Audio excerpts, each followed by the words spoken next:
சாய் பக்தர்களுக்கு என் அன்பு வணக்கங்கள். ஓம் சாய்ராம். என் அன்பு குழந்தையே, உன் சாயப்பா சொல்வது எப்பொழுதும் சரியாக இருக்கும் என்று நீ நம்புகிறாய் அல்லவா?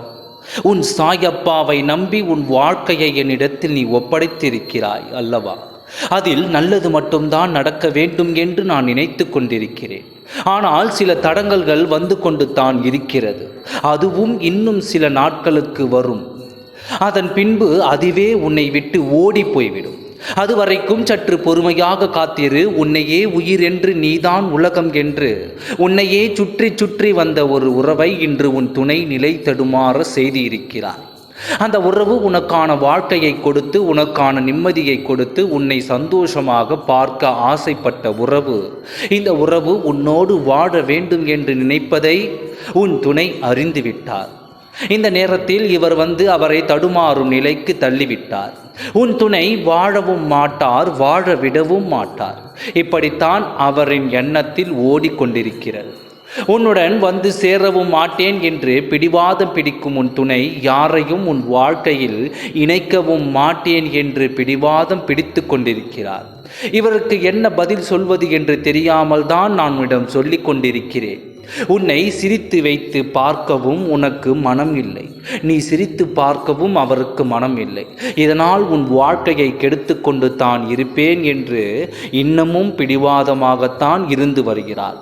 உன்னையே சுற்றி சுற்றி வந்த அந்த உறவை நிலை தடுமாறி செய்ய உன் துணை காரணமாக இருந்து விட்டார். அந்த உறவும் நிலை தடுமாறித்தான் இருக்கிறது.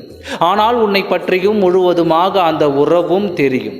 உன் துணையை பற்றிய எண்ணங்களும் அந்த உறவுக்கு முழுவதுமாக தெரியும். நிலை தடுமாற செய்த உன் துணையை நினைத்து வருத்தம் அடைகிறாய். விபரீத எண்ணங்கள் அவர் மனதில் ஓடிக்கொண்டிருக்கிறது. வாழ்ந்தால் உன்னோடு தான் வாழ்வேன் என்ற எண்ணத்தில் அவர் இருந்தார். உன் துணை இப்படி வந்து பிரச்சனைகள் செய்வார் என்று அவர் எண்ணிக்கூட பார்க்கவில்லை.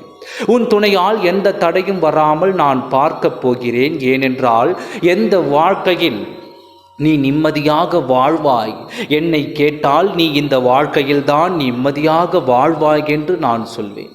இந்த உறவை நீ ஏற்றுக்கொண்டு விட்டால் உன் வாழ்க்கையில் நீ மிகுந்த மகிழ்ச்சி அடைவாய். நான் சொல்வதை கேட்டு உன் மனதை மாற்றிக்கொள். எந்த பிரச்சனையும் இல்லாமல் இந்த புதிய உறவை உனக்காக நான் தருகிறேன். இதை பெற்றுக்கொள். நீ நிம்மதியாக இருப்பாய். வாழ்வில் துன்பங்களை மட்டுமே சந்தித்து கொண்டு இருக்கும் உனக்கு இன்பமும் இருக்கிறது என்று இந்த உறவு உனக்கு காண்பிக்கும். தவறவிட்டு விடாதே. நம்பிக்கையோடு கேள், நல்லதே நடக்கும். ஓம் சாய்ராம். நன்றி, வணக்கம்.